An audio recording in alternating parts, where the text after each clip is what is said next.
The courtroom fell so silent that Fannie Prescott could hear the blood rushing in her own ears. She stood at the back of Redemption Creek's makeshift courthouse, a converted saloon with sawdust still clinging to the floorboards, clutching a leather satchel to her chest, as though it contained her own beating heart. In a way, it did, because what lived inside that satchel was the difference between a man walking free and a man swinging from the cottonwood tree behind the jailhouse. Abel Garrison sat at the defendant's table with his wrists in irons, his broad shoulders square and unyielding, even as Judge Harmon Cray shuffled his papers with the theatrical slowness of a man who had already made up his mind. Abel's dark eyes were fixed somewhere beyond the crowded room, beyond the accusations, beyond the trap that had been so carefully and deliberately set around him. He had not looked at Fannie once since the trial began 3 days ago, and that silence between them, that charged, aching, furious silence, was its own kind of verdict. "Order," Judge Cray said, even though no one was speaking. He said it because he enjoyed saying it. He enjoyed the power of that single word in this room, in this town, where he and Councilman Denton Strickler had arranged everything so neatly. "The court will now hear closing arguments before I render my decision in the matter of the Territory versus Sheriff Abel Garrison, accused of the murder of Mr. Chester Poole." The crowd shifted. Someone near the window muttered. 3 ranchers in the second row wore satisfied, hungry expressions that Fannie had been cataloging all morning, filing them away the way she filed everything, with precision, with purpose, with the cold clarity of a woman who had spent 11 years setting type by lamplight, and understanding that every letter placed in the wrong order changed the entire meaning of a sentence. The prosecuting attorney, a man named Weston Cole who had ridden in from the county seat with a new hat and an old grudge, rose from his chair. "Your Honor, the facts of this case are simple. Sheriff Garrison was the last man seen with Chester Poole on the night of September the 14th. Chester Poole was found dead in the ravine below Miller's Crossing by morning. The sheriff had motive, opportunity, and, Your Honor." Fannie's voice cut across the room like a compositor's blade cutting newsprint. Clean, decisive, impossible to ignore, every head turned. Judge Cray's eyes narrowed. "Miss Prescott, you are not an attorney. You have no standing to—" "I have evidence," she said, and her voice did not shake, though every cell in her body was igniting like a fuse. "Physical evidence that proves this trial has been constructed on a foundation of deliberate lies, forged documents, and hidden motive. And I have printed copies of all of it distributed to every household in Redemption Creek as of 6 o'clock this morning." The room erupted. Abel Garrison's head turned for the first time in 3 days, and his dark eyes found her face across the crowded shouting room, and something passed through his expression that Fannie had never seen there before. Not gratitude, not relief, something deeper and more unguarded than either of those things, something that looked, against all the odds stacked against it, like wonder. 3 weeks earlier, Fannie Prescott had not planned on saving anyone. She had plans of a different sort entirely.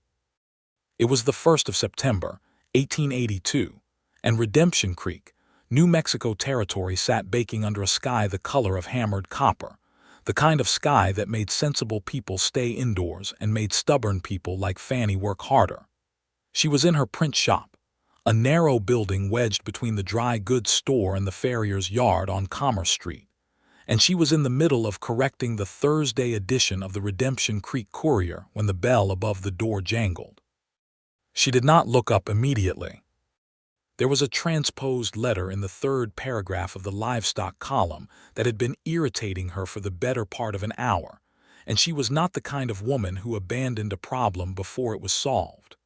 "Be with you in a moment," she said. The person in the doorway did not move or speak, which was notable enough that Fannie did finally look up, wiping her ink-stained hands on her apron. Abel Garrison filled the doorway the way a boulder fills a gap in a stone wall, completely, naturally, as though he had been shaped specifically for that purpose. He was 31 years old, weathered by sun and obligation into something that was both hard and, if you looked carefully enough, quietly beautiful. He wore his sheriff's star on a dark vest, his hat in his hand, and an expression of profound reluctance on his face. Fannie had seen Abel Garrison before, the way everyone in a town of 400 souls had seen everyone else before. She had printed his election announcement 18 months ago. She had seen him break up a fight outside the Silver Spur on a Saturday night. She had noticed, because she noticed everything, that he was the only man in Redemption Creek who tipped his hat to old Mrs. Castillo on the way to Sunday services every single Sunday without fail. She had noticed him. She had filed the observation away. She had returned to her work. "Sheriff," she said, setting down her compositing stick. "What can I do for you?" He turned his hat in his hands, once, twice. A man accustomed to action, uncomfortable with the particular vulnerability of needing something he could not simply take or build or ride toward. "I need to place an advertisement," he said. Fannie waited. "For a deputy," he said. "My last one quit, rode north to Colorado." Fannie reached for her rate card from the hook beside the press. "Standard classified notice runs 50 cents per week. I run it twice, front page below the fold, second page thereafter." She slid the card across the counter. "Fill out the particulars and I will set it by Wednesday." He took the card. He looked at it. He did not fill it out. "You print everything yourself?" he asked instead. Fannie looked at the Washington hand press behind her, at the California job case with its neat compartments of type, at the stack of fresh-printed couriers drying on the line she had strung between the window frame and the back wall. Then she looked back at him. "I do," she said. "Where did you learn?" "My father's print shop in St. Louis. I was setting type before I was 12. Took over the operation when I was 22 after he died." She paused. "I came west 4 years ago, bought this press from a man in Santa Fe who'd given up on frontier journalism and gone back east to sell insurance." She tilted her head slightly. "Is this relevant to your advertisement, Sheriff?" Something moved at the corner of his mouth. Not quite a smile, the structural beginning of one. "No," he said.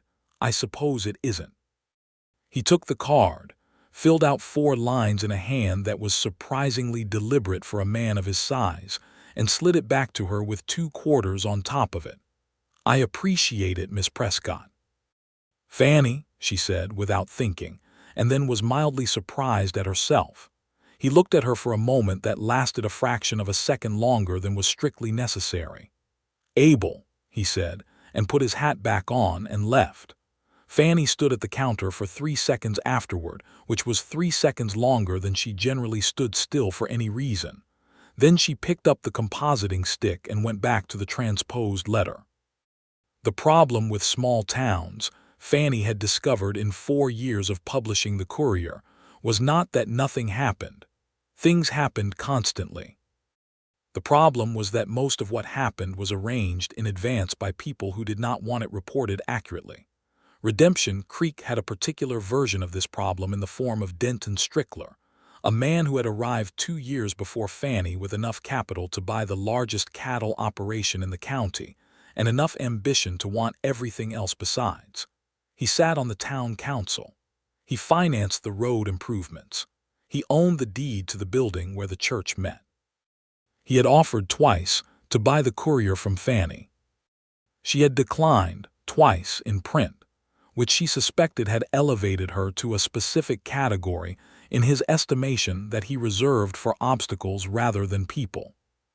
What Fannie also knew, because she paid attention to things other people overlooked, was that Chester Poole, who ran a modest freighting operation on the eastern edge of town, had been trying to secure a territorial land grant for a stretch of rangeland that Strickler also wanted, and that this conflict had been simmering quietly for the better part of a year like a pot someone had forgotten on the back of the stove. She knew this because Chester Poole had come to her office 6 weeks before the trial and asked her to print a notice regarding his land claim application. She knew this because Chester Poole had also, in the course of that visit, mentioned that he had seen something he should not have seen, a document, he said, vague and nervous about the details, something passing between Strickler and a man from the county seat. He could not tell her more. He was afraid.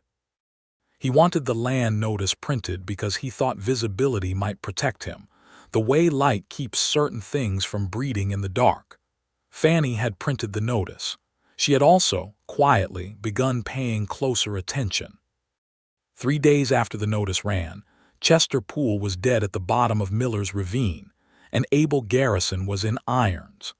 The case against Abel, as presented by the prosecution, had the superficial tidiness of something manufactured rather than discovered.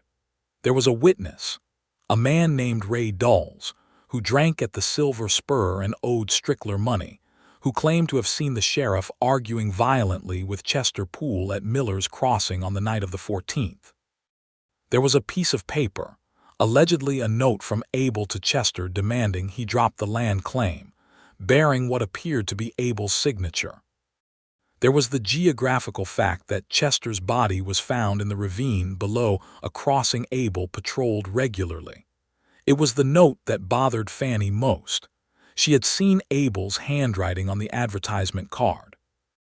She had because she was Fannie Prescott, and this was simply how her mind worked, memorized the particular characteristics of it. The way he formed his capital letters, the slight leftward lean of his lowercase script, the distinctive loop on his G and his Y. She had not done this consciously.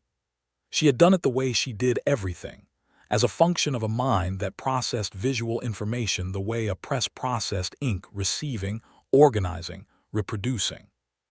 The signature on the alleged note, which Weston Cole had entered into evidence and which the Redemption Creek Courier had been permitted to examine during the preliminary hearing, did not match. Not in the capital letters, not in the lean, not in the loops. It was close. It was very close.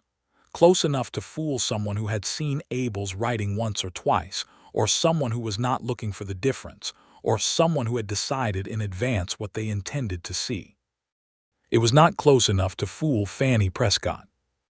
She did not say this at the preliminary hearing because she was not yet sure what she had, and because Fannie had learned a long time ago that in matters of hidden motive and dark design, the person who speaks too early loses their advantage entirely. She said nothing, and she went back to her print shop, and she began to work. The first thing she did was visit Abel in the county jail, which sat in a stone building at the north end of Commerce Street. She told the deputy on duty that she was there in her capacity as editor of the Courier, which was true, and that she needed a brief interview, which was also true, and the deputy, a young man of 19 named Corbett who was frankly overwhelmed by the entire situation, let her in after only a brief hesitation. Abel was sitting on the narrow cot in the cell, his long legs stretched out before him, reading a Bible that someone had left.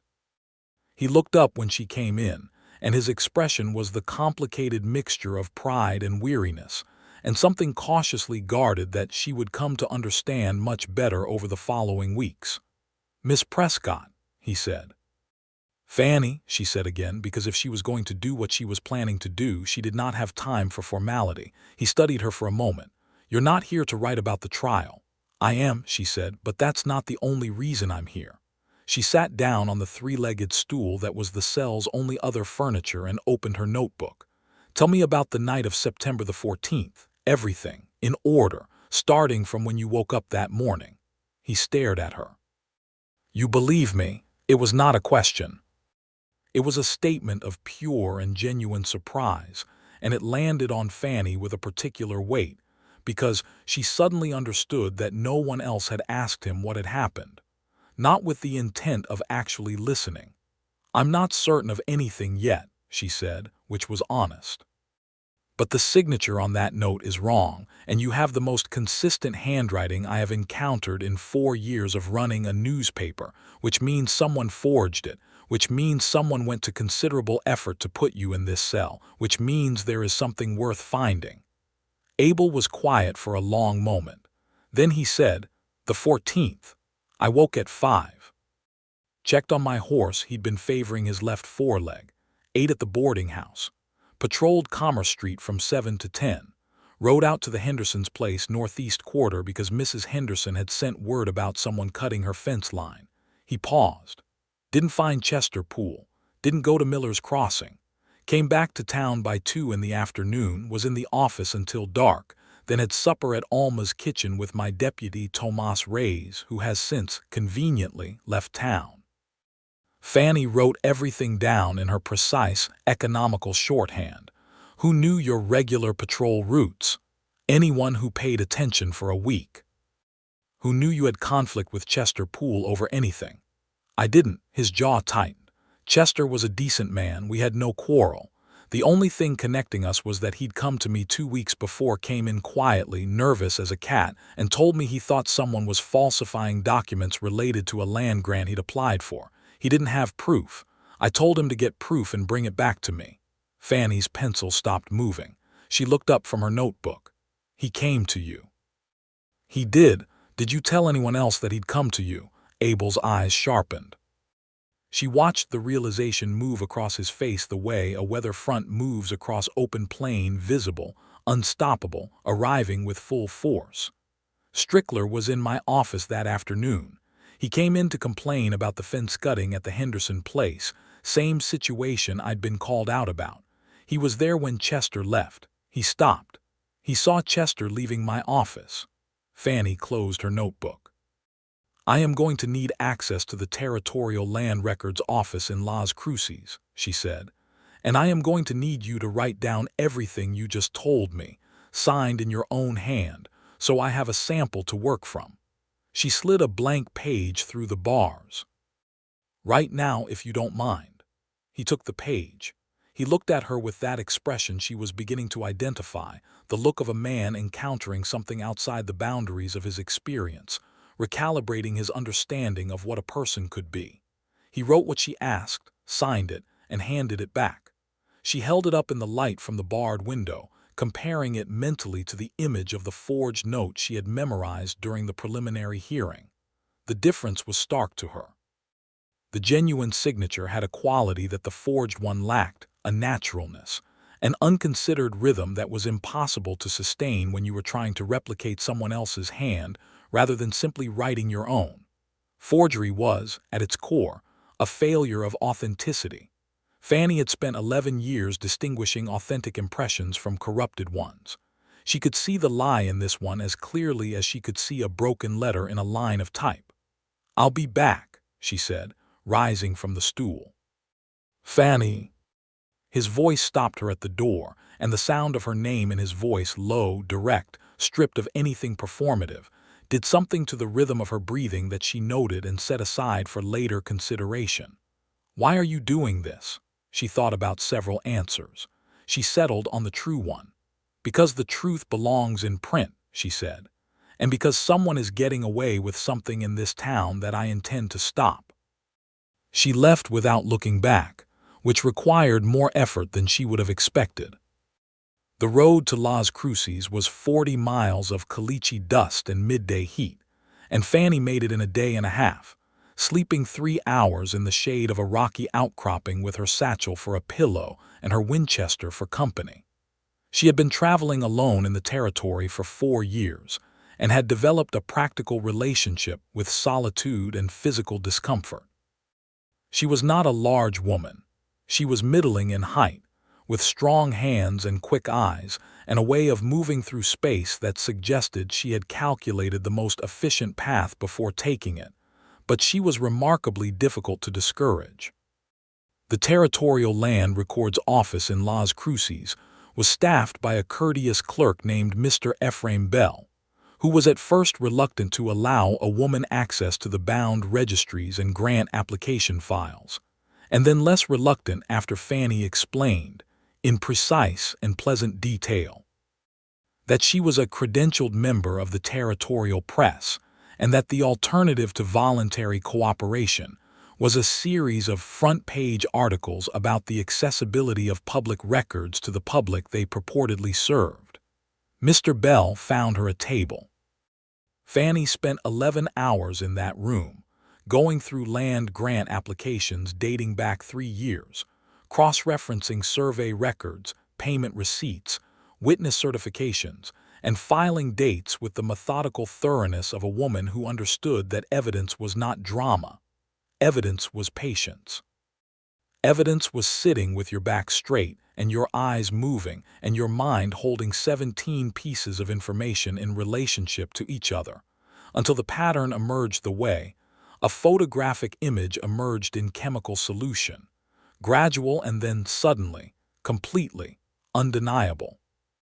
What she found was this: Chester Poole's land grant application, number 4471B, had been filed correctly and in good order on July the 3rd. It had been assigned a review date of September the 20th. But in the file alongside it was a secondary document, a notarized certification from a county assessor attesting to a prior claim on the same parcel by a land corporation registered in Santa Fe. The corporation's name was Mesa Verde Holdings. Fannie wrote down the corporation name, the registration number, and the notary's seal details. Then she went to the county assessor's office, which closed in an hour, and asked to see the records for Chester Poole's parcel. The assessor, a florid man named Webb who sweated through his collar even in the relative cool of his office, told her there was no prior claim on that parcel. Fannie showed him the document from the land grant file. Webb looked at it for a long time. He looked at the notary seal. He looked at Fannie. He looked at the seal again. "That's not our seal," he said slowly. "Our seal has a different border design. This one," he touched the impression in the paper. "This is an imitation." A very good imitation. Fannie's heart was hammering so loudly she was mildly surprised that Webb could not hear it. "I will need a signed statement from you to that effect," she said, keeping her voice completely steady, "stating that this document bears a false notarial seal and was not produced by your office, and that to your knowledge no prior claim exists on the Poole parcel." Webb hesitated. He was afraid. She could see it, the fear of Strickler's reach, the awareness that this connected to something dangerous. She did not blame him for the fear. She simply waited because she had learned that waiting, done with sufficient stillness and certainty, was its own form of pressure. Webb wrote the statement. He signed it. He gave it to her. Fannie folded it carefully into her satchel, alongside 4 other pieces of evidence she had collected, and began the 40-mile ride back to Redemption Creek. The night she returned, she went directly to the print shop. She did not sleep. She set type by lamplight, her compositing stick moving in the fluid, automatic rhythm of a skill so deeply practiced it had become something close to instinct. Her mind simultaneously composing the article she was setting and running through the chain of evidence, checking every link. The document chain was this: someone, and that someone was almost certainly, by process of elimination, Denton Strickler or someone working directly for him, had fabricated a prior land claim for the Poole parcel using a counterfeit notarial seal, inserted it into the official territorial file, and had Chester Poole killed before the fraud could be discovered. Abel Garrison had been framed because he was the person Chester had most recently confided in, and because a sheriff in prison was a sheriff who could not investigate. The witness, Ray Dulles, was a plant. The forged note was meant to close the case. There were still 2 pieces Fannie needed: the connection between Strickler and Mesa Verde Holdings and the forgery of Abel's signature. For the first, she recalled that the territorial corporate registry, which she had not had time to examine fully in Las Cruces, would list the registered agents for Mesa Verde Holdings. She had written down the registration number. She sent a telegraph to the Las Cruces office of the Courier's correspondent, a retired schoolteacher named Mrs. Agatha Park, who helped Fannie gather regional stories, asking her to obtain the registered agents list for that corporation as a matter of urgency. Mrs. Park's reply came the following morning. Mesa Verde Holdings was registered to 3 principals, one of whom was a man named Harmon Cray. Judge Harmon Cray, who was presiding over Abel's trial. Fannie sat with that information for exactly 60 seconds, allowing the full weight of it to settle. Then she went back to work. The forgery question was the one that had occupied her longest, because it was the most technical and because, she suspected, It was the one piece of evidence that would speak most clearly to an audience that might be inclined to accept a crooked judge and a planted witness as possibilities, but might struggle with the precise analysis of handwriting. She needed to make it comprehensible. She needed to make it visible. She had done something in her preparation that she had told no one about. In the days before the trial began, she had contrived to obtain a genuine document bearing Strickler's name, a bill of sale for lumber, filed with the county clerk, which was public record. She had also located, through careful inquiry, 2 other documents from Chester Poole's freighting business files, which his widow, a quiet woman named Edna Poole, who had been grateful for Fannie's company and her willingness to sit and listen, had shared with her. Chester Poole had kept meticulous records, and in those records was a letter dated August the 22nd that was not in Chester's handwriting and was not signed, but which contained a very specific threat regarding his land claim and a demand that he withdraw his application. The letter had no signature, but the handwriting was distinctive, and when Fannie compared it, letter by letter, characteristic by characteristic, to the bill of sale bearing Strickler's name, the match was exact. It was not the kind of evidence you could take to a corrupt judge and expect action on. It was exactly the kind of evidence you could take to the press and expect the public to respond to.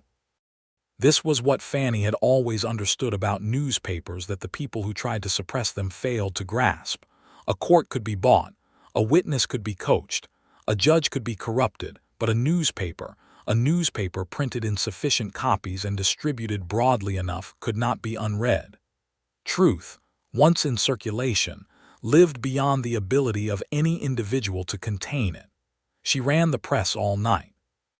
By 5 in the morning on the day of the closing arguments, she had printed 400 copies of a 4-page special edition of the Redemption Creek Courier.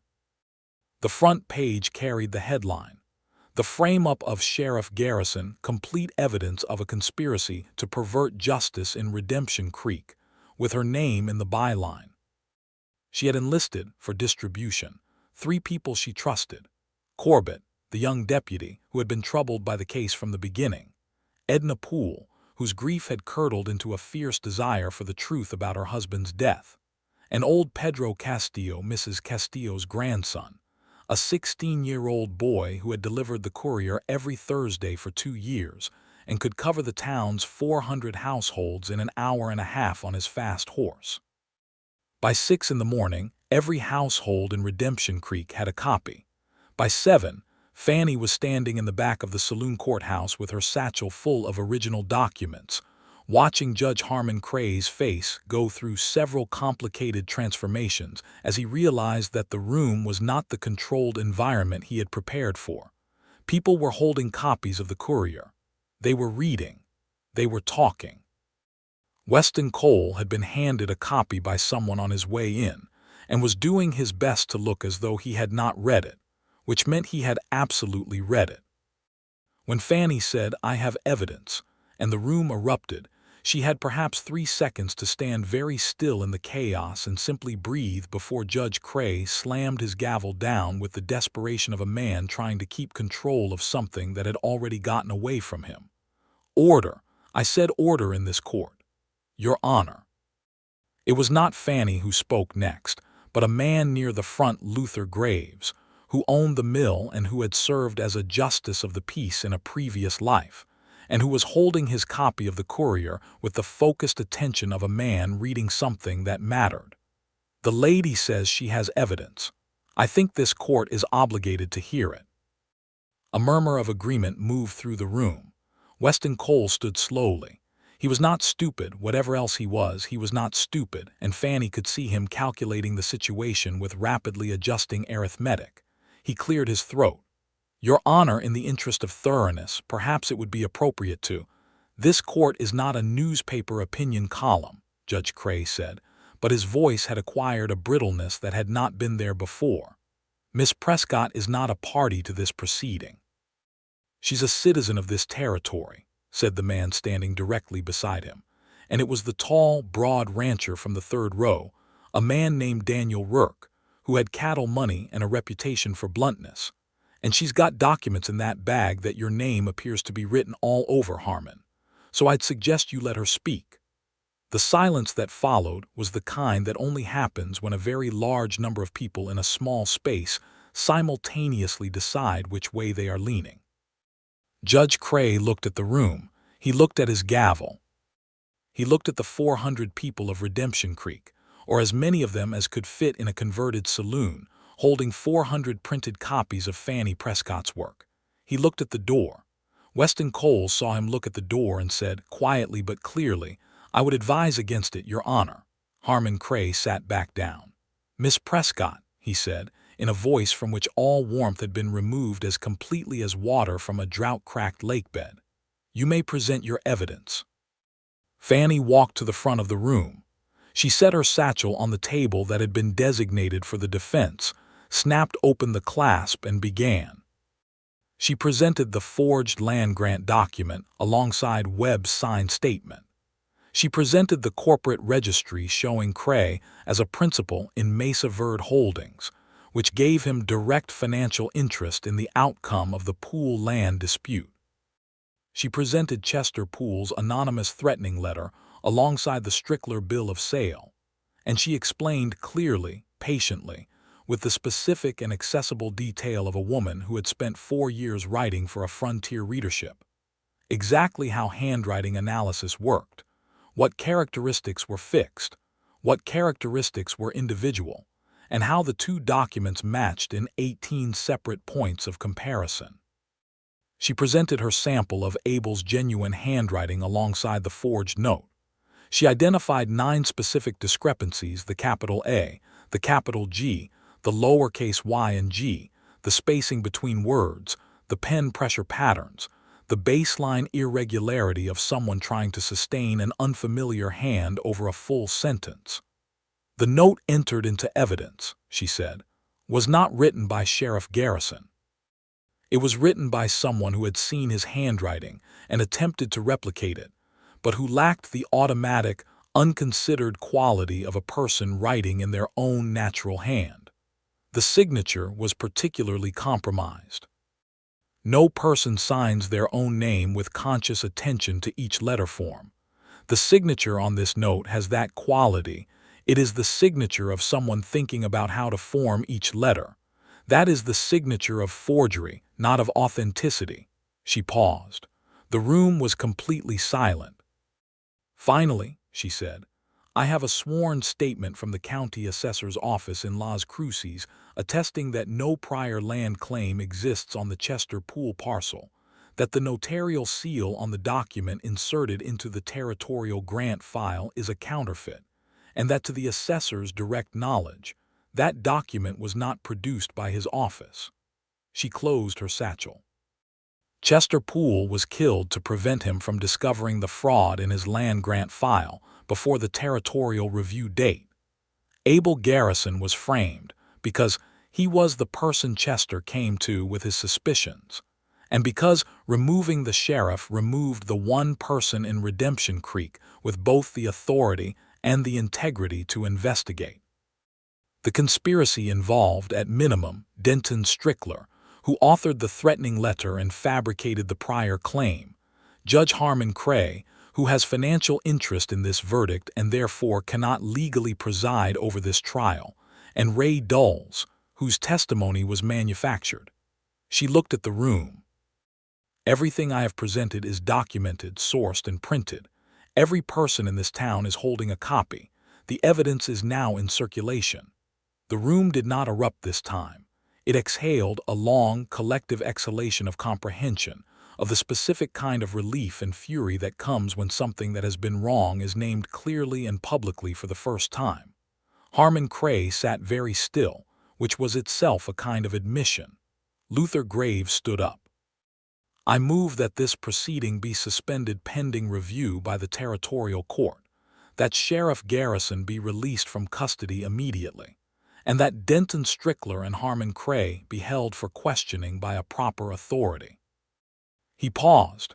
"Does anyone second?" Every hand in the room went up. There is a particular moment in the process of injustice being corrected that is not triumphant and is not peaceful. It is simply the moment where the weight of the wrong thing shifts from the person it was pressing on to the people who placed it there. Fannie witnessed it in the faces of the room as the gavel fell, not Cray's gavel, which he set down with the careful deliberateness of a man surrendering a weapon, but the metaphorical gavel of collective decision. Denton Strickler, who had been sitting in the gallery with the expression of a man watching weather that has changed direction against all prediction, stood abruptly and moved toward the door. He did not make it. Daniel Rourke's hand closed on his shoulder with the calm finality of a man who had made cattle behave his entire life, and found this a significantly simpler undertaking. Ray Dulles, from his seat as a spectator near the window, went very pale and very still. Harmon Cray sat at the bench until two men from the crowd came and stood on either side of him, not touching him, simply standing, which communicated the same information as touching would have. The deputy, young Corbett, appeared at Abel's side with the cell keys already in hand, and the irons came off Abel's wrists with a metallic sound that carried, in the silence, further than it should have. Abel Garrison stood up slowly, rubbing his wrists, and looked across the room at Fannie Prescott. She was refastening the clasp on her satchel. She looked up when she felt his gaze, which she could feel the way you feel a change in barometric pressure in the whole surface of your skin before you have consciously identified the source. He walked toward her. The crowd parted, not dramatically, but naturally, the way water divides around something solid and purposeful moving through it. He stopped in front of her, close enough that she could see the exact quality of what lived in his dark eyes. The shock was still there, and the wonder, and underneath both of those things, something that had been building since a woman had looked up from a composition stick with ink-stained hands and said his name as though she already knew him. "You ran the press all night," he said. "I did," she said. "You rode 40 miles to Las Cruces alone." 42, accounting for the detour around the dry creek bed.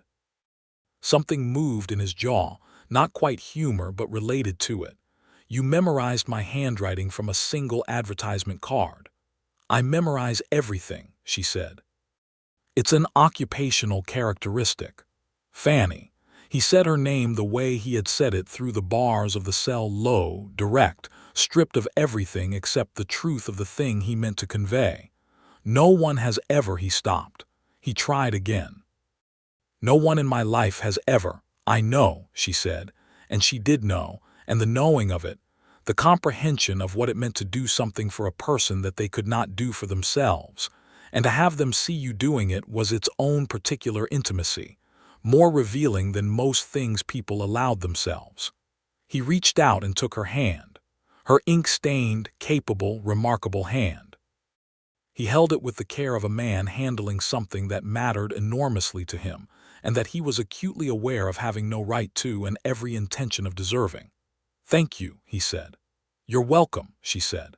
And then, because there were 400 people watching them, and because she was Fannie Prescott and she had always had an instinct for the telling moment, she said, very quietly, "You can let go of my hand now if you want to." He did not let go of her hand. The territorial authority arrived from Santa Fe 3 days later in the form of a deputy marshal named Birch and a federal judge named Harrington, who had the useful quality of being both impeccably honest and deeply tired of corruption, corroding the territorial justice system. He reviewed Fannie's evidence over the course of an afternoon, with the focused attention of a man who recognized quality of documentation when he saw it. "Where did you receive your legal training, Miss Prescott?" he asked, setting down the last page. "I didn't," she said. "I have a press and a thorough approach to research." He looked at her over the tops of his reading glasses. "A formidable combination," he said, in a tone that was not dismissive. The formal proceedings against Strickler and Cray were initiated before the end of the week. Strickler was charged with fraud, conspiracy, and through the accumulated weight of testimony from Edna Poole, from Corbett, from Webb the assessor, and from several others who had been waiting for a moment of structural safety before they spoke.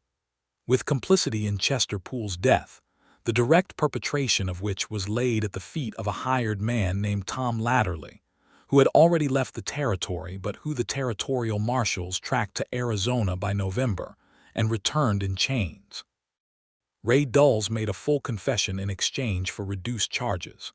He was, in the end, a frightened man who had been less wicked than weak, and Fannie, who was not a sentimental woman but was a fair one, noted this distinction in her coverage without excusing the harm he had caused.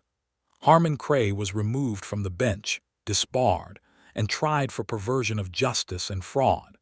He was convicted in March of the following year and sentenced to 7 years in the territorial prison.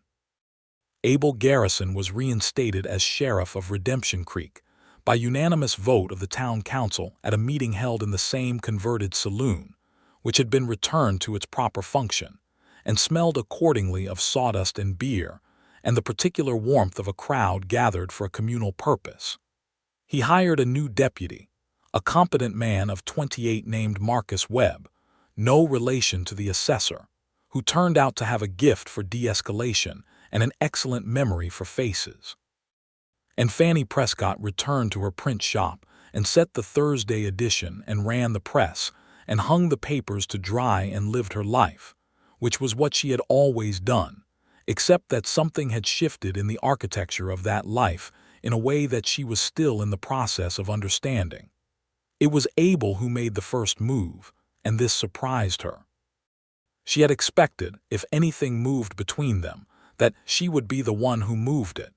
She was generally the more decisive of any two people in any room, and she was accustomed to identifying what she wanted with the same clarity she brought to identifying what was true and to proceeding accordingly. But Abel Garrison was a man who, once he understood a thing, committed to it with the same undeviating steadiness he brought to everything else. And what he had understood, somewhere between the moment the irons came off his wrists and the moment he had not let go of her hand, was that Fannie Prescott was the most extraordinary person he had encountered in 31 years of living, and that this fact demanded a response. He came to the print shop on a Thursday evening after the edition was run, when Fannie was cleaning the press with a rag and a small container of lye soap. He brought 2 cups of coffee from Alma's kitchen, which had started selling it in the evenings because the town had grown enough to sustain the demand. "I thought you might want this," he said, setting 1 cup on the corner of the compositor's table away from the type. Fannie looked at the cup. She looked at him. She went back to cleaning the press. "You're going to come in here every Thursday evening now, aren't you?" she said. It was not a question. "Only if that's agreeable," he said. She scrubbed a stubborn ink spot from the platen. "It's agreeable," she said. He sat down on the 3-legged stool she had never replaced with anything more comfortable because she had always worked standing up and had never particularly cared what visitors sat on. He drank his coffee. He watched her work. He did not ask her to stop what she was doing to pay attention to him, which she noted. "I've been trying to think of what to say to you," he said after a while. "You've never struck me as a man who has difficulty with words," she said. "Not ordinarily. But ordinarily, I'm talking about things I understand." He turned his coffee cup in his hands, the same gesture as the hat, she realized, in a different form, the same searching motion of a man reaching for the right configuration. "I don't entirely understand what I'm doing here." Fannie set down her rag. She turned to face him. "Yes, you do," she said, with the gentle, direct honesty that was as natural to her as breathing. "You just haven't said it yet." He looked at her for a long moment. The lamplight was gold and warm and cast the kind of shadows that made the familiar look extraordinary, which was perhaps why what happened next felt both completely surprising and entirely inevitable. "I'm in love with you," Abel Garrison said. "I'm aware that this is very fast and that I'm possibly not thinking with full clarity given the events of the past 3 weeks, and I'm not asking you to do anything about it. I just needed you to know, because keeping it from you felt dishonest, and you have done more to insist on honesty in this town in the past month than anyone I've ever met, and it seemed like a significant contradiction to be less than honest with you specifically." Fannie absorbed this. She picked up her coffee cup and drank from it, which gave her hand something to do while her mind arranged its responses. "Abel," she said, "I am not a woman who does things halfway. I am not a woman who does things impulsively. I am not a woman who confuses gratitude with feeling, and I am not a woman who will say something back to you because it would be kind to do so rather than because it is true." He nodded. He was watching her with that steady, unguarded attention.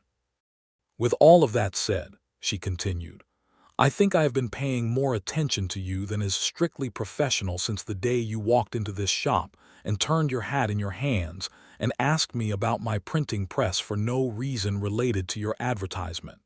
She set the coffee cup down. "And I think that the reason I rode 42 miles to Las Cruces alone and ran the press all night was not solely a devotion to journalistic integrity. Something happened to Abel Garrison's face that Fannie had not seen happen to it before. It opened, in the specific way that the faces of people who have spent a long time holding something tightly open when they feel safe enough to set it down. He stood up from the stool, which put him in the close, warm confines of the print shop at a distance from her that was no longer the distance of two people being careful. "May I?" he said, and did not finish the question because she was already answering it, stepping toward him, letting the lamplight and the smell of ink and lye soap and coffee be the backdrop for something that was neither impulsive nor uncertain, but clear and deliberate and real. He kissed her with the same quality he brought to everything fully, without reservation, with the unguarded honesty of a man who had decided on a thing and was no longer conflicted about it. She kissed him back with the focused precision of a woman who, having determined what was true, acted on it without hesitation. When they stepped back, her hands were on the front of his vest. She had not planned that, and his were on either side of her face with the same careful attentiveness he had given her hand in the courtroom. "All right," she said, slightly breathlessly. "All right," he agreed, with the beginning of the smile she had been watching build for 3 weeks.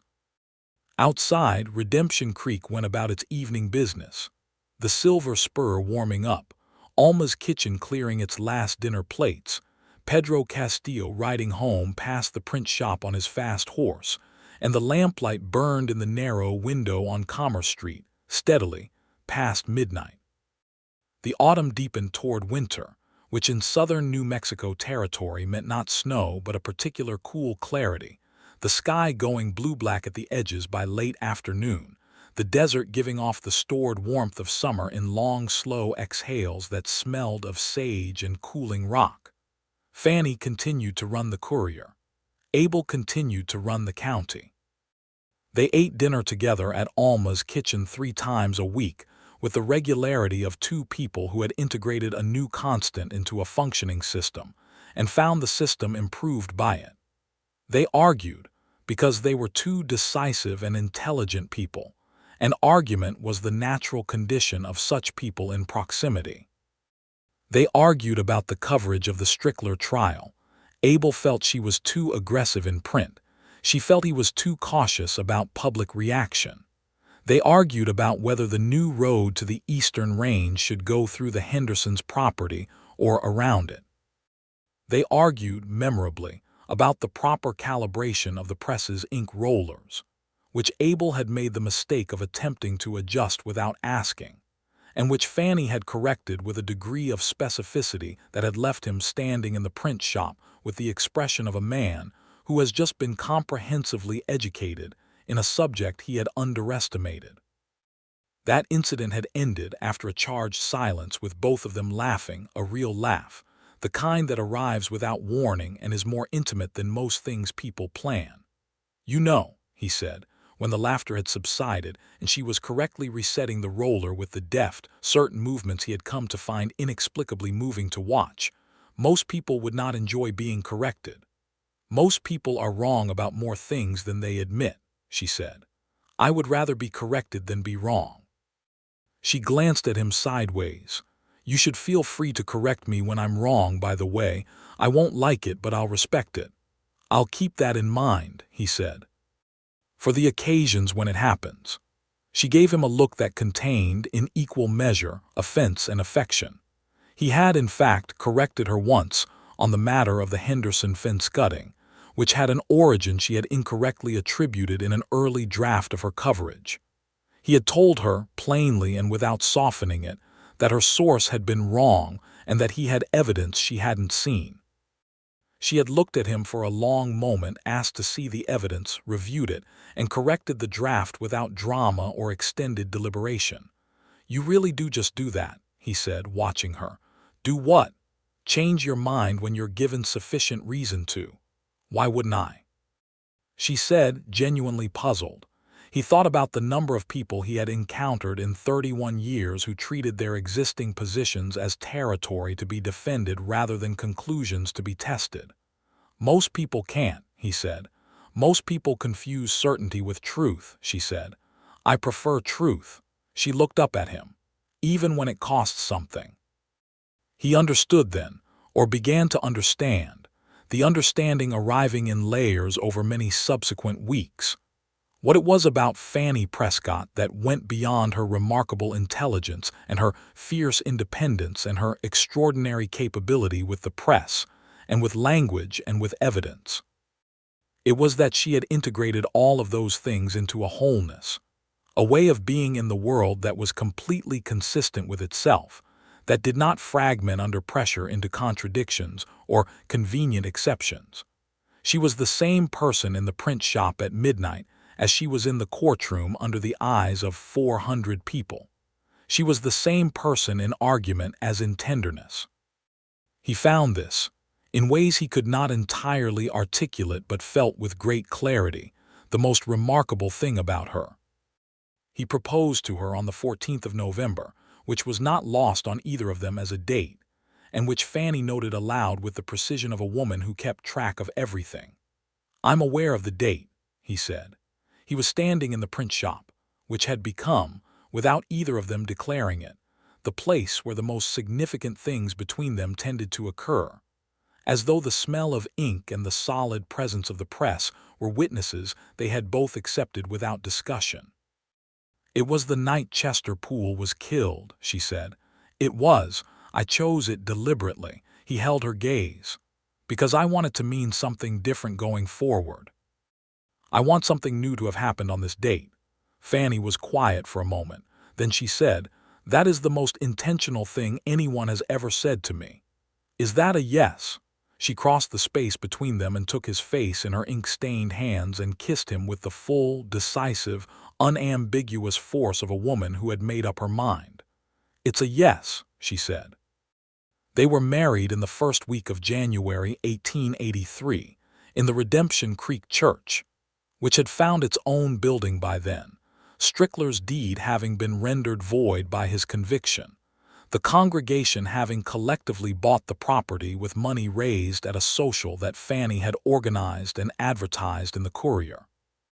The ceremony was conducted by a minister named Reverend Cole, no relation to the prosecuting attorney, who had a warm and earnest manner and a tendency to work scriptural quotations about light into almost every context. The town came. The whole town came, or near enough to it that the difference was negligible. Edna Poole sat in the third pew with a handkerchief she did not use because she was determined to be happy about something after months of grief, and she managed it mostly. Old Mrs. Castillo sat beside Edna and patted her hand at intervals. Pedro Castillo, who had grown 3 inches since September, sat beside his grandmother and tried to look like a man who was not moved by weddings. Fannie wore a dress she had ordered from a dressmaker in Albuquerque dark blue wool with cream trim, practical and beautiful in the specific ratio that everything Fannie chose for herself maintained. She had done her hair herself, in the way she always did, without ceremony, and the effect was entirely her own, not a performance of bride but a presentation of Fannie Prescott, which everyone in the room recognized and which Abel, standing at the front of the church and watching her walk toward him, found so comprehensively right that he had to concentrate on his breathing for a moment. He had, in a quiet conversation with Reverend Cole the day before, described Fannie in the course of a longer discussion, and the phrase he had landed on, the one that seemed to him to contain the essential truth of her, was that she was the most honest person he had ever known. Not just factually honest, though she was that too. Honest in the deeper sense, consistently herself, without the omissions and performances and strategic presentations that most people used to manage the gap between who they were and who they wanted others to think they were. He loved her for that more than for anything else, though the list of things he loved her for was extensive and growing. The ceremony was simple, and the words were real, and when Reverend Cole said, "You may now demonstrate your affection as man and wife," Abel kissed Fannie in the way that was becoming particular to them, direct and full and without reservation. And the church made a sound that was partly laughter and partly something more tender than that. They had a wedding supper at Alma's kitchen, which Alma had prepared with a generosity that went significantly beyond the agreed-upon arrangements, and which resulted in an evening that lasted until well past the hour that was proper for a town that rose at dawn. Abel danced with Fannie to fiddle music provided by two cowboys from the Rourke Ranch, which surprised everyone present who had not known he could dance, which was everyone present. "Where did you learn?" Fannie asked, because the question was familiar between them now, her curiosity about the specific origins of his capacities a running thread in their conversation. "My mother," he said, turning her neatly to avoid a table leg. "She said a man who couldn't dance was only half functional at any gathering worth attending. Your mother sounds like a sensible woman. She would have liked you very much." He said it simply, without the particular weight that the past tense sometimes carried, and Fannie heard this and let herself be turned again under the lamplight of Alma's kitchen, in the warmth of the evening, with the fiddle making the air bright. Spring came to Redemption Creek in the way spring came to the southern desert, not with the dramatic green explosion of wetter climates but with a subtle and beautiful change in color temperature, the pale grasses taking on a faint gold green, the mesquite leafing out in a fringe of new growth, the sky going a particular shade of pure, unclouded blue that felt, to anyone paying attention, like a kind of promise being kept. Fannie was 3 months along by April, which she had determined with characteristic methodical attention, before confirming it with the doctor, a solid-mannered woman named Dr. Reese, who had come to Redemption Creek from Kansas City the previous autumn, and who Fannie had immediately recognized as someone whose presence in the territory was a significant improvement to it. She told Abel on a Wednesday evening, directly, without elaborate construction, sitting across from him at the table in the house they had moved into in February, a 2-room adobe on the western edge of town that Abel had been renting and that they had furnished between them in the pragmatic, taste-guided way of two people who agreed on what mattered. "I'm going to have a baby," she said. "Our baby. In September, approximately." Abel set down his fork. He looked at her for a long moment, and then he did something she had not expected. He came around the table and sat beside her and took her hand, both hands, this time, and held them the way he had held the one hand in the courtroom, with that same intensity of care that she had identified, months ago, as one of the truest things about him. "Are you well?" he asked first, which was the right first question. "Perfectly," she said. "Dr. Reese is thorough." "Are you?" He stopped. He appeared to be navigating something large. "Are you happy about it?" She had thought about this because she thought about everything. She had considered the practical dimensions, the work of the print shop, the timing of the territorial news cycle, the physical realities of managing a press in the later months. She had considered the less practical dimensions, which were harder to organize into categories but which had arrived, in the weeks of her quiet knowing, with a warmth and certainty that she trusted because she had learned in 30 years to trust the conclusions reached by the most thorough parts of herself. "Yes," she said, "I am." He put his forehead against hers with a gentleness that was, in him, the specific form of feeling that in another person might have been expressed more loudly and more demonstrably. "Good," he said very quietly. She squeezed his hands. I intend to continue running the courier through July at full capacity. I'll need to arrange for additional help with the physical press work from August onward, but I've been considering asking if young Corbett might be interested. He has good hands and enough attention to detail to learn typesetting. Abel leaned back and looked at her. He was smiling, the full version of the smile now, the one that had been building since September and had become, in her daily life, one of the most reliable sources of a particular and uncomplicated joy she had not particularly expected to have access to. "Of course you already have a plan," he said. "I always have a plan," she said with serene accuracy. Corbett turned out to be an excellent student of typesetting as it happened. He had the precise, patient hands of someone who had always been good at small, careful things, and the intellectual engagement of the work, the puzzle of it, the logic of fitting type to meaning, suited him in a way that the purely physical demands of the deputy role had not. By August, he was managing the composition independently, and Fannie was directing from a stool at the compositor's table, correcting and supervising with the focused attention of a master craftsperson, whose eye remains sharp long after her hands are occupied elsewhere. The baby arrived on the 7th of September, 1883, which Fannie noted was very nearly the anniversary of everything 1 year and 7 days after Chester Poole's death, 1 year and 2 days after the night she had ridden back from Las Cruces with her satchel full of evidence and her mind already composing the special edition. He was a boy. He was born in the early morning before light, with Dr. Reese presiding and Abel present in the room in the specific and attentive way that Abel was present in any room where something important was happening, completely there, doing whatever was useful, not making himself the subject of his own anxiety, but directing his considerable steadiness outward toward the person who needed it. Fannie recovered with the pragmatic efficiency that characterized her approach to all physical challenges, which impressed Dr. Reese and did not surprise Abel, who had long since accepted that Fannie's relationship to her own capabilities was fundamentally different from most people's. She was not modest about them, but neither was she vain. She simply understood them accurately and used them accordingly. They named him Charles for no family obligation. Abel's family was distant in Ohio, and Fannie's father's name was Henry, which she liked less. Charles simply seemed right, which was, for both of them, sufficient reason.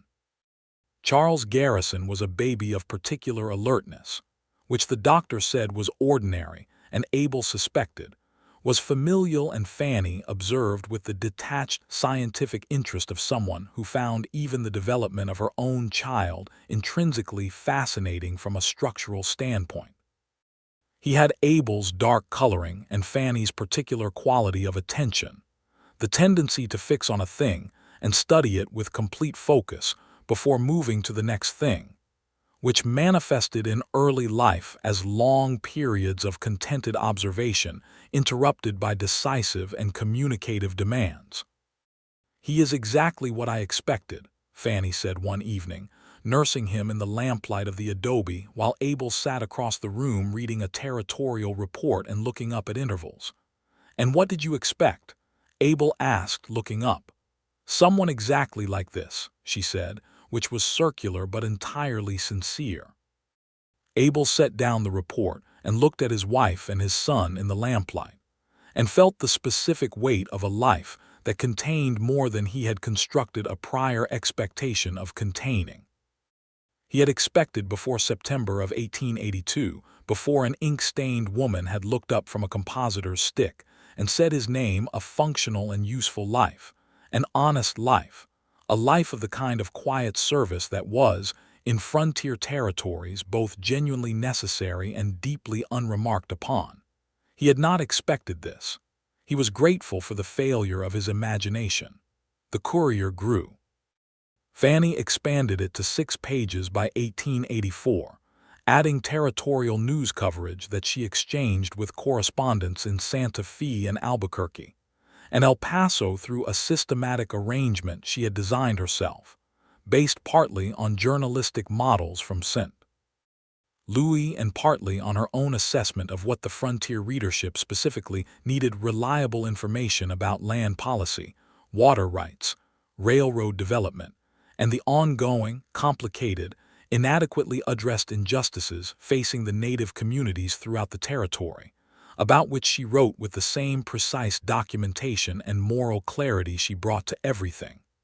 These articles were not always popular. They were always factually sound. Several of them resulted in letters to the territorial government that, while not immediately productive, seeded debates that would eventually, years later, bear some consequence. She received a commendation from the New Mexico Territorial Press Association in 1884 for her coverage of the Strickler-Cray conspiracy, which was the case most frontier journalists had written about from a distance, and which no one else had either investigated firsthand or broken before the verdict. The commendation noted, in formal language, that her use of documentary evidence and typographic analysis was unprecedented in territorial journalism.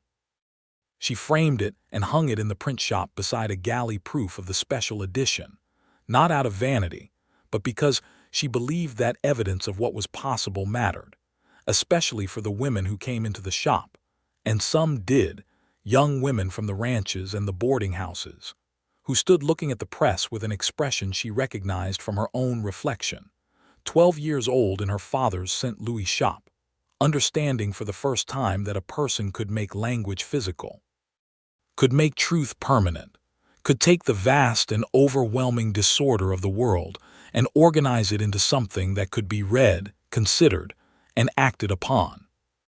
She taught two of them.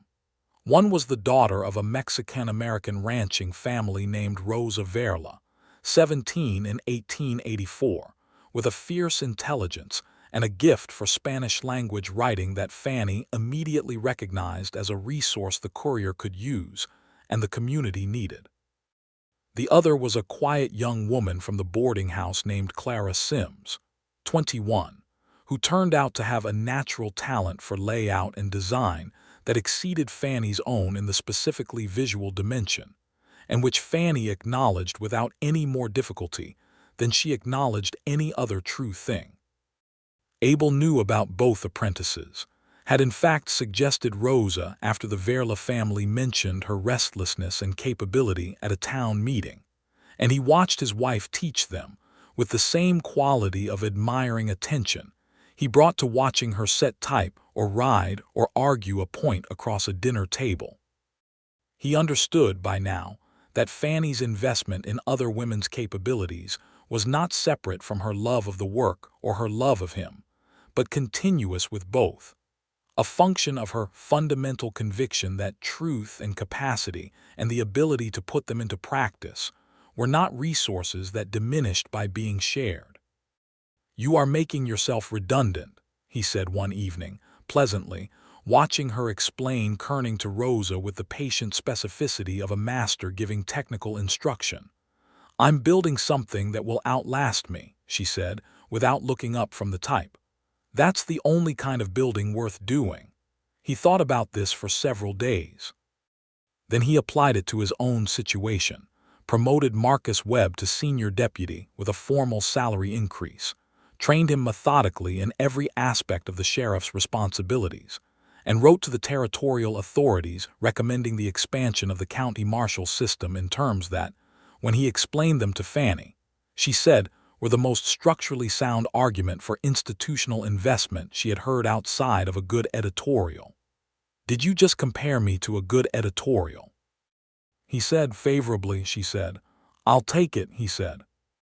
Their second child was born in the autumn of 1885, a daughter this time, arriving with considerably less patience for the process than her brother had shown and considerably more announcement. They named her Ruth, which had a solidity to it that suited the particular quality of her early character: definite, present, communicative in her requirements in a way that left no ambiguity about her preferences. Charles, at 2 years old, regarded his sister with the focused, systematic interest he brought to all new phenomena, and eventually determined that she was interesting, which was the highest category available in his assessment system, and which Fannie and Abel both observed with the contained amusement of parents discovering that their children are very specifically their children.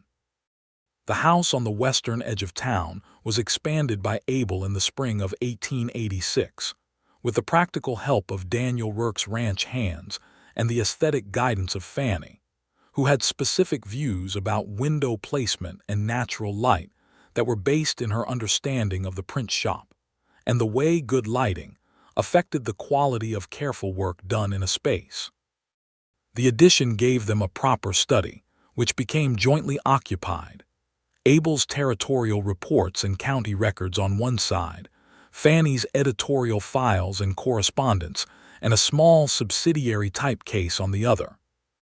They worked in the same room in the evenings, in a companionable silence broken by periodic exchanges that could begin with a question about land title law and arrive, through a circuitous and mutually engaging route, at a discussion of whether democratic journalism had an obligation to its readers that exceeded its obligation to neutrality. They disagreed about this regularly and productively, and the disagreements were, as all their disagreements had become, one of the distinctive pleasures of their shared life.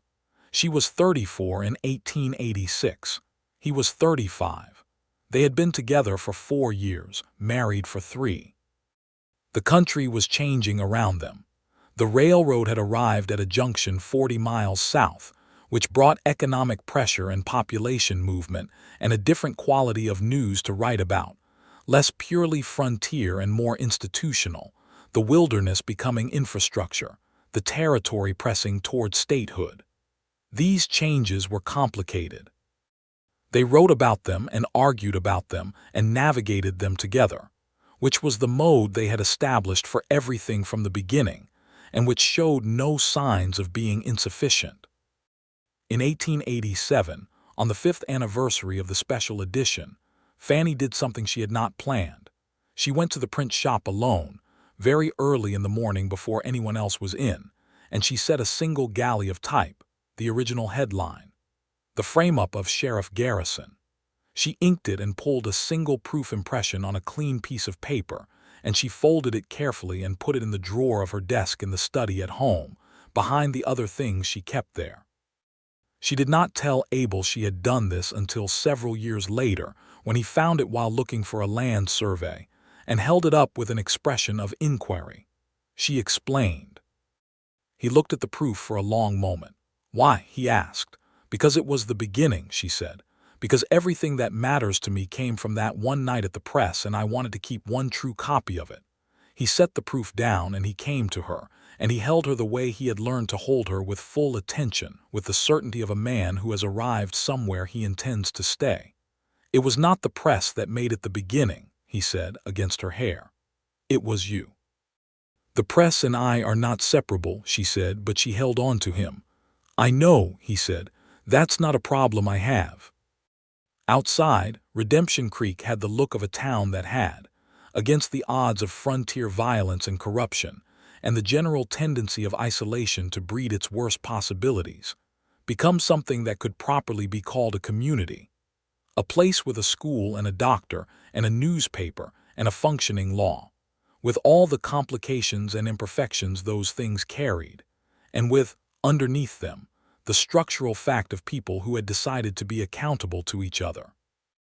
That decision had been made, in part, on a September morning in a converted saloon, when a woman with ink-stained hands and a leather satchel full of evidence had stood in front of 400 people and insisted on the truth. Rosa Verla had, by 1888, taken over the Spanish-language supplement of the Courier, which Fannie had proposed, and that she now edited with an independence and authority that had made the supplement the most widely read Spanish-language publication in the territory south of Santa Fe. She was 21, engaged to be married in the spring, and she had told Fannie, in the particular direct and private way of the relationship that had developed between them over 4 years of shared work, that she intended to run her own paper eventually. Fannie had said, "Good." She had meant it, and Rosa knew she meant it, And this was the kind of exchange that confirmed, for both of them, the specific value of what had been built in that narrow print shop on Commerce Street.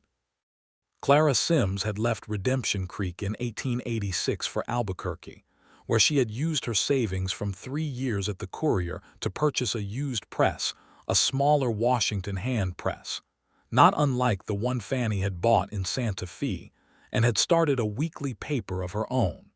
She wrote to Fannie every month without fail. Fannie wrote back, with technical advice, editorial feedback, and the occasional piece of encouragement that was characteristically Fannie factual, specific, neither falsely warm nor insufficiently human. Corbett, who had proved to be a genuinely talented typographer, had been offered a position at the Santa Fe New Mexican in 1887, which was the major territorial daily, and had taken it with Fannie's blessing, and a letter of recommendation that the editor of the New Mexican later told a colleague was the most precisely documented assessment of a compositor's skills he had ever received. The print shop was not empty. Commerce Street had grown enough that there was an informal market for apprentice positions at established businesses, and Fannie had never had difficulty finding capable people who wanted to learn. What she had noticed over the years was that the people she found most capable were consistently the people that everyone else had initially overlooked: too young, too female, too recently arrived, too uncertain on first impression.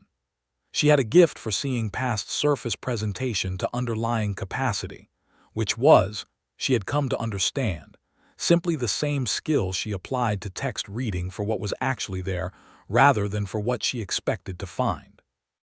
Abel had, by 1888, served 3 terms as sheriff with the consistent and unremarkable excellence of a man doing a job he was genuinely suited for in a community he genuinely cared about. He was re-elected each time without significant opposition, which was less a comment on the absence of alternatives than on the specific quality of reliability he represented. The reliability that said, in every circumstance, that the law in Redemption Creek would be applied with consistency and without personal exception, would not be available for purchase, would not look away from inconvenient truths. He thought sometimes about the 4 days he had spent in that cell.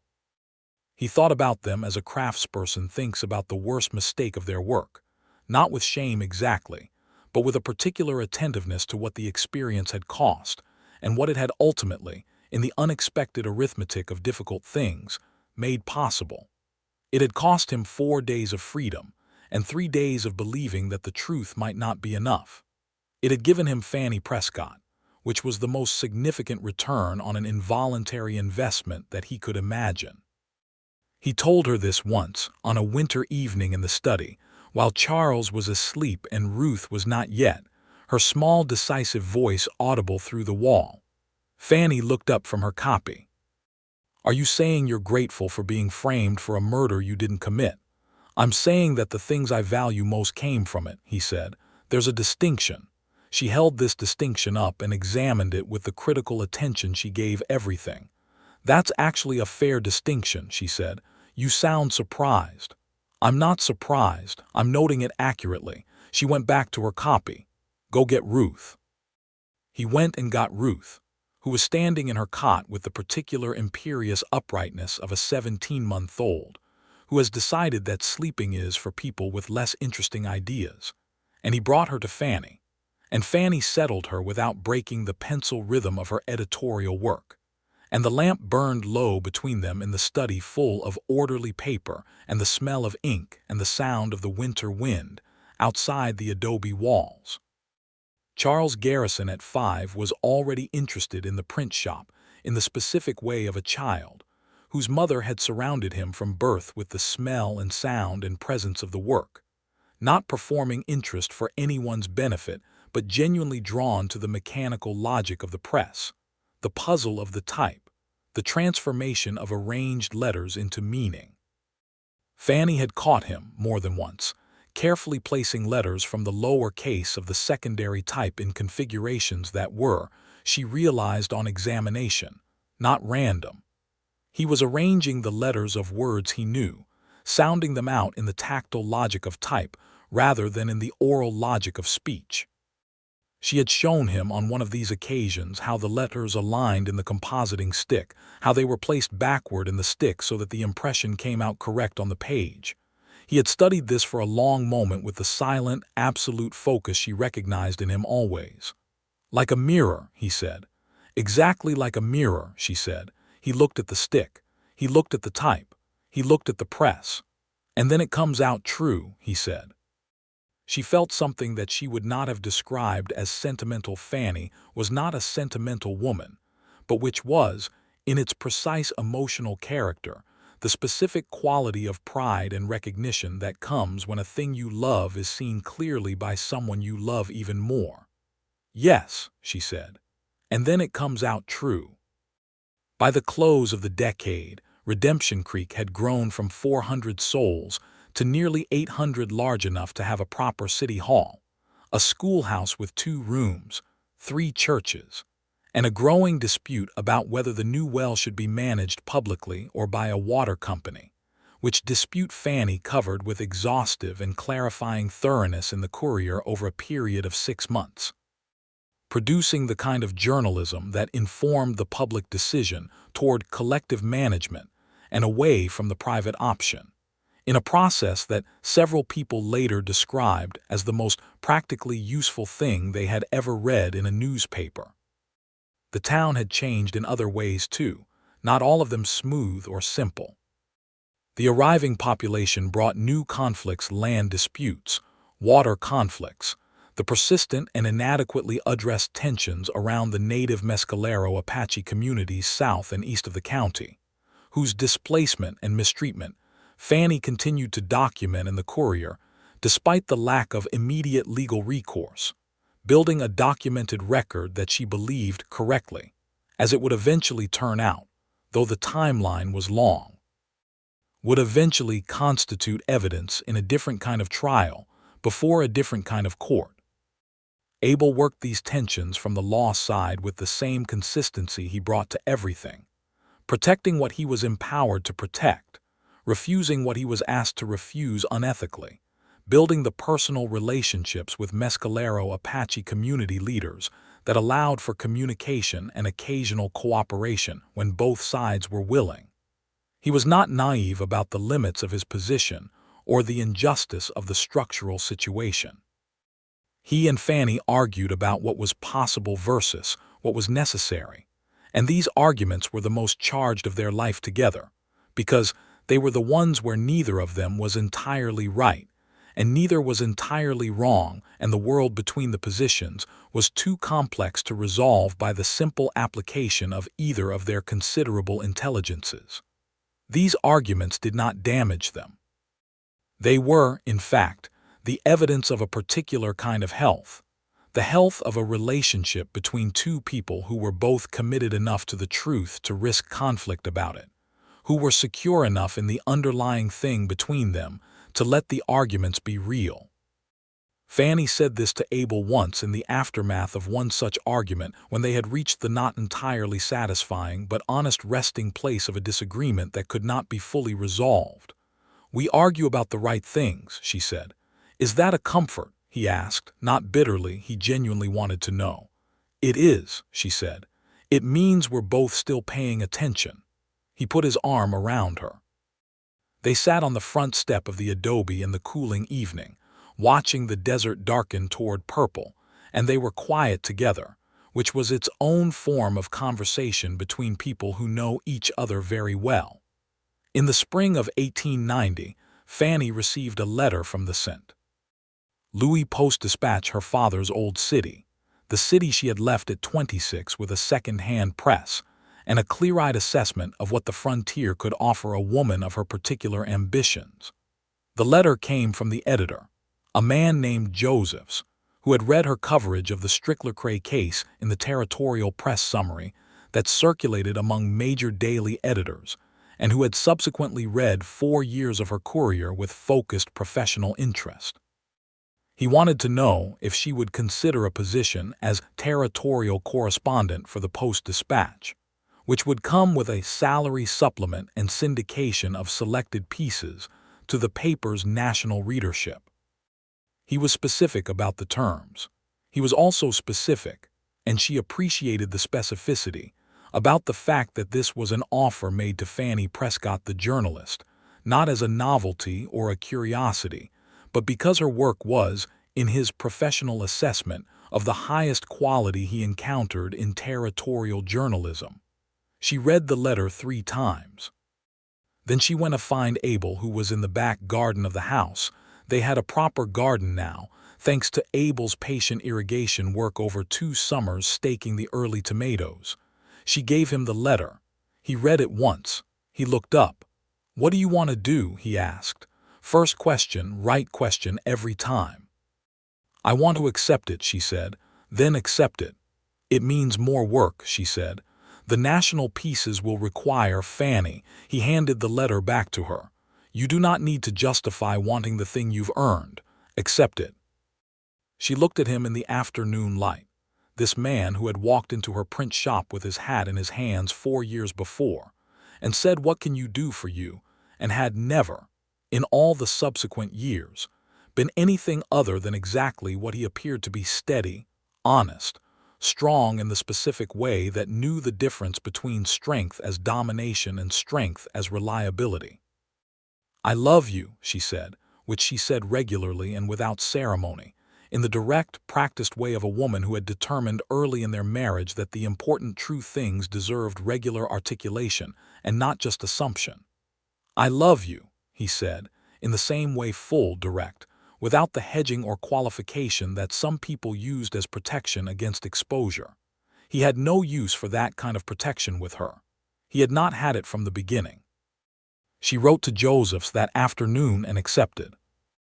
The first piece she wrote for the national syndication ran in August of 1890 and was about water rights in the New Mexico Territory, examining the legal framework, the practical reality, and the human cost of the current allocation system, with the kind of documented clarity that made abstract policy immediate and comprehensible. It was reprinted in 7 papers across the country. She received 14 letters in response from readers as far away as Boston, who wrote to say they had not previously thought about this problem and now could not stop thinking about it. This was, as far as Fannie was concerned, precisely the point.